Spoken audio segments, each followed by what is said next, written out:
नमस्कार विद्यार्थी मित्रांनो, आज परत आलोय आपलं व्होकॅब्युलरीचं सेशन घेऊन. आज सुद्धा आपण काही भन्नाट, काही छानशा इडियम्स आणि फ्रेजेस आपण बघणार आहोत. तर चला सुरुवात करूया आपल्या पहिल्या इडियमने. पहिली जी इडियम आहे ती आहे a bull in a china shop किंवा bull in a china shop. Bull in a china shop म्हणजे काय? एखादा बैल जर चायनाच्या दुकानात घालला, चायनाचं दुकान, boule in a china shop म्हणजे जिथं क्रॉकरी वगैरे असते, चिनी मातीची ठेवलेली, त्याच्यात एखादा जर बैल पाठवला तर काय होईल? सर्व सत्यानाश करून टाकेल. काय करून टाकेल? सत्यानाश करून टाकेल. याचा अर्थ काय होते? Bull in a china shop. तर one who can damages, one who causes damage, one who causes damage. दुसरं, careless in the way someone moves or behaves. ठीक आहे, म्हणजे पहिली गोष्ट तर नुकसानाला कारणीभूत असणारी व्यक्ती, boule in a china shop. Careless in the way someone moves or behave, किंवा आपल्या वागण्यात आणि चालण्यात काय केअरलेस असणं, काही काळजी नसणं, अशा व्यक्तीला सुद्धा आपण काय म्हणू शकतो? अ bull in a china shop. Next जे आहे ते आहे मोस्ट ऑफ द. एक एक्झाम्पल दिलेलं आहे इथं. काय दिलेलं आहे? एक एक्झाम्पल आहे. एक्झाम्पल असं आहे, most of the leaders of the freedom struggle have proved bulls in a china shop वगैरे असं दिलेलं आहे. But I don't believe in this example. हे कॉपी केलेलं आहे. चला मूव्ह करूया नेक्स्ट आपल्या याच्यावरती. अर्थ तेच दिलेले आहेत, सेम आहे. A person who breaks things or who often makes mistakes or causes damages in a situation, in situations that require careful thinking. ठीक आहे, पहिला तो सुद्धा अर्थ आहे, हा सुद्धा आहे, त्याच्यात ऍडिशन आहे. ऍडिशन ही आहे की बाबा असा व्यक्ती जो काय करतो? मोडतोड करतो, ब्रेक्स थिंग्स, वस्तूंना तोडतो. और हू ऑफन मेक्स मिस्टेक्स और cause damages in situation that requires careful thinking.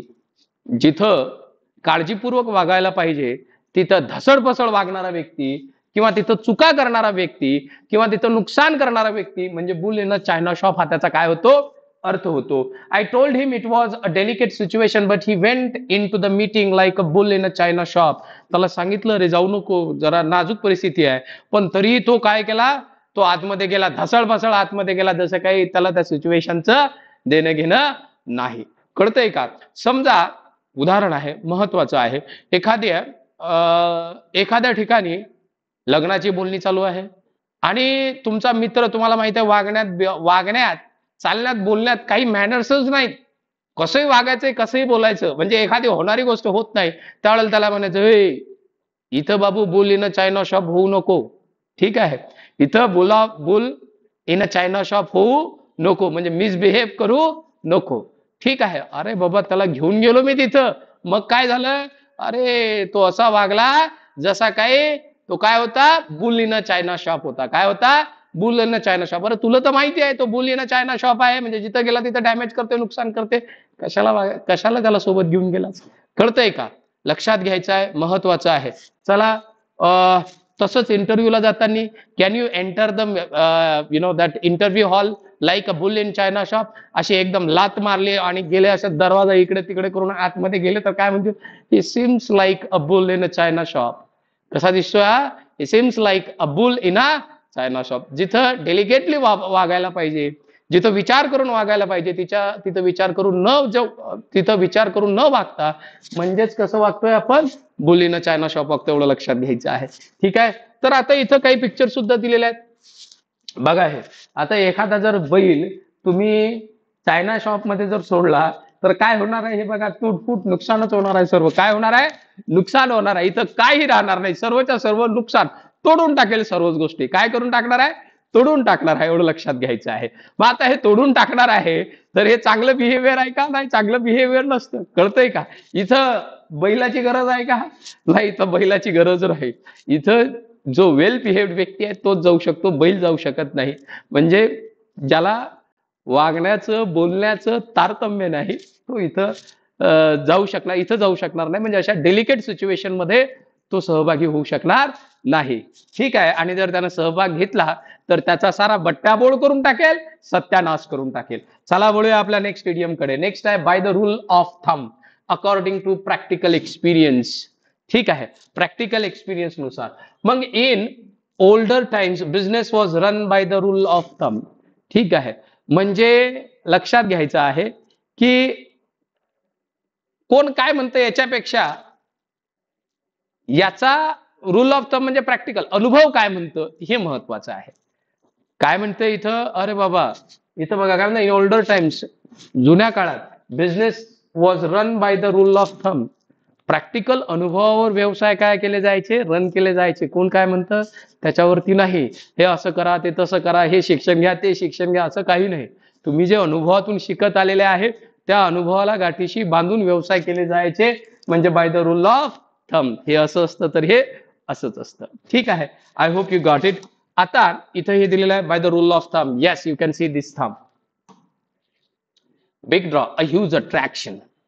A big draw म्हणजे काय, ह्यूज अट्रॅक्शन. मग ह्यूज अट्रॅक्शन काय आहे, अरे आज संध्याकाळी कार्यक्रम आहे. कोणाचा कार्यक्रम आहे, अरे दहंडीचा कार्यक्रम आहे. मग what is a big draw, मग काय आहे बिग अट्रॅक्शन तिथं, what is a big draw there. हा, so XYZ actor is coming over there, म्हणजे Salman Khan is coming. Salman Khan is a big draw of that program. ठीक आहे, म्हणजे big attraction of that program. किंवा the match between India and Australia is always a big draw.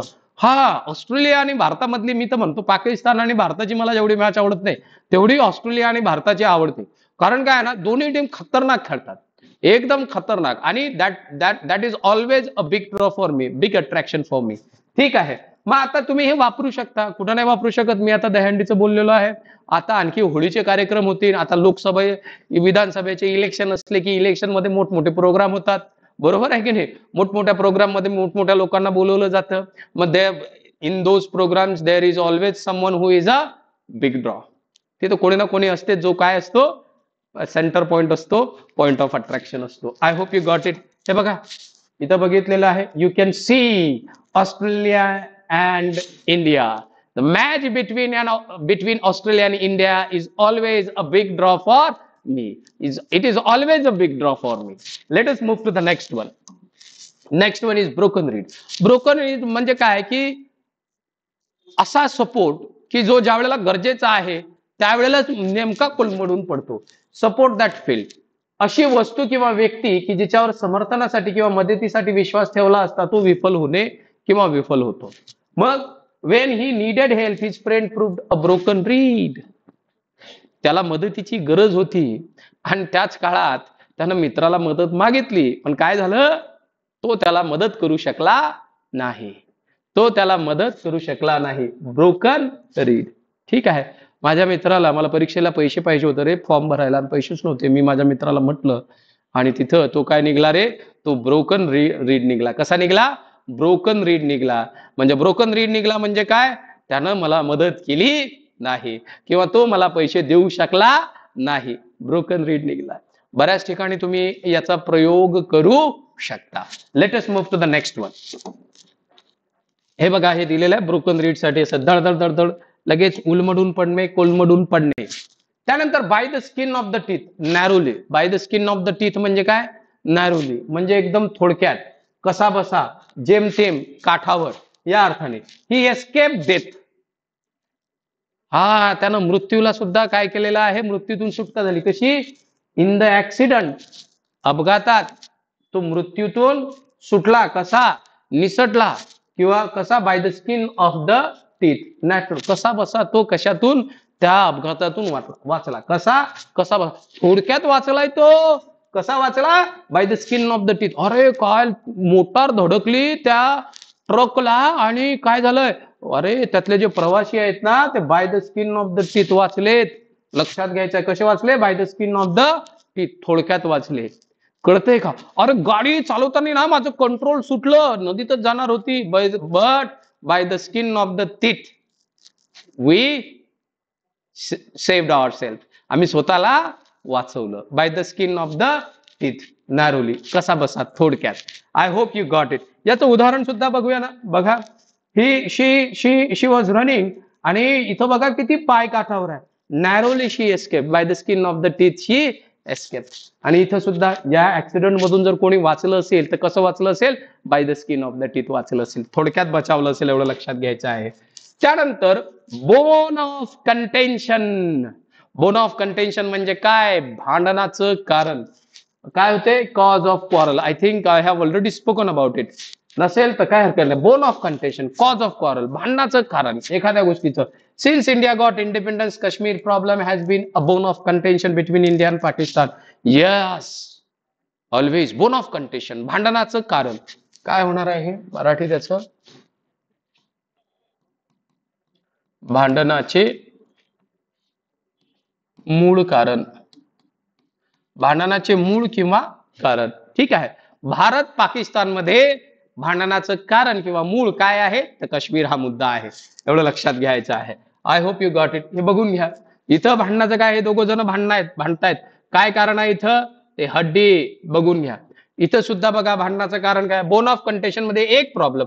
Hard म्हणजे काय, हा problem आहे किंवा हा प्रॉब्लेम म्हणजे ही एक गोष्ट आहे की ज्यावरती या दोघांचं भांडण आहे. हा म्हणतं मला पाहिजे, हा म्हणते मला पाहिजे. I hope you got it. ठीक आहे. नेक्स्ट वन काय आहे, नेक्स्ट वन आहे beat or piece of one's mind किंवा पीस ऑफ वन्स माइंड. म्हणजे एखाद्यावरती रागावणे, टू स्कोल्ड. काय होते याचा अर्थ, टू स्कोल्ड होते. ठीक आहे, एखाद्यावरती रागावणे, एखाद्यावरती काय करणे, रागावणे. My father wrote to my brother giving a piece of his mind about his insulting conduct. माझ्या वडिलांनी माझ्या भावाला पत्र लिहिलं आणि त्याच्यावरती रागावले. ते कशासाठी, त्याच्या इन्सल्टिंग कंडक्ट साठी, त्याच्या अपमानजनक वागण्यासाठी, त्याच्या बिहेवियर साठी. ठीक आहे, वर्तवणुकीसाठी, त्याच्या अपमानजनक वर्तणुकीसाठी माझे वडील काय केले, त्याच्यावरती रागावले. Means my father gave him a piece of his mind और a bit of his mind. माझं पुस्तक वापस दे.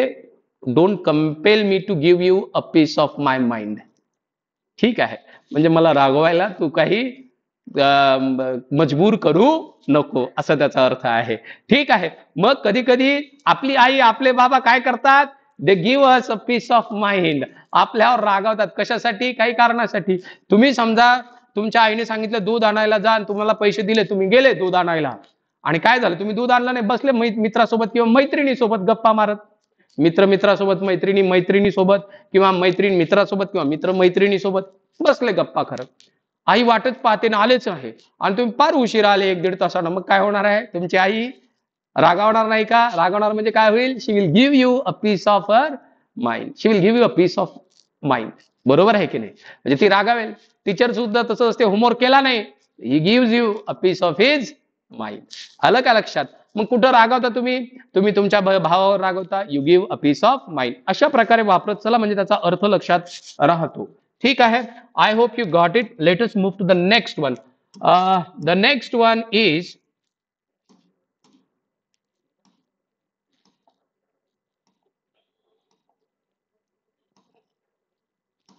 हे बघा, इथं रागावण्याचं दिलेलं आहे, हे चित्र आहे बघा. Both of them are trying to give a piece of mind to each other. प्रत्येकाला काय देण्याचा प्रयत्न करतायत, ते अ पीस ऑफ माइंड देण्याचा प्रयत्न करतायत. इथं बघा, she is trying to give a piece of mind to her. ठीक आहे, a bit of mind to her. I hope you understood. Let us move to the next one. The next one is burn candle at both ends. आता burn कॅन्डलचे दोन वेगवेगळे अर्थ होतात.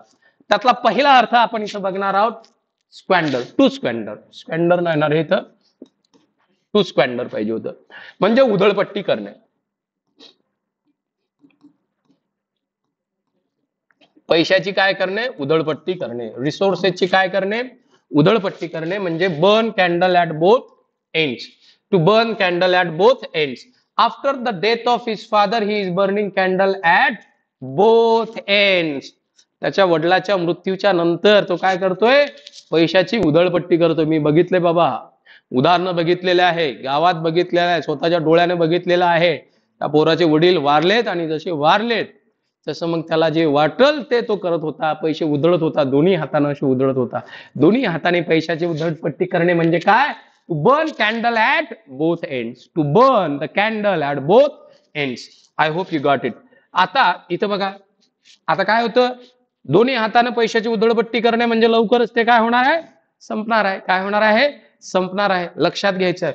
Burning candle at both ends याचा एक आणखी वेगळा अर्थ होतो. तो अर्थ काय होतो तो सुद्धा समजावून सांगतो. त्याचा अर्थ होते to work very hard in order to do something, in order to achieve something. एखादी गोष्ट मिळवण्यासाठी खूप प्रयत्न करणे म्हणजे to burn candle at the both ends. म्हणजेच काय, दिवस रात्र काम करणे. काय होते याचा अर्थ, दिवस रात्र काम करणे. Try to do too many things in too short a period of time so that you have to stay up very late at night and get up very early in the morning to get them done. म्हणजे दिवस रात्र काम करणे याचा थोडक्यात अर्थ काय होणार आहे, दिवस रात्र काम करणे एखादी गोष्ट करण्यासाठी. ठीक आहे, म्हणजे एखादी गोष्ट मिळवण्यासाठी दिवस रात्र काम करणे. इथं काय, to do more than one or to over extend oneself, म्हणजे खूप जास्त काम करणे. To work so hard that you don't rest, आरामच करणे नाही.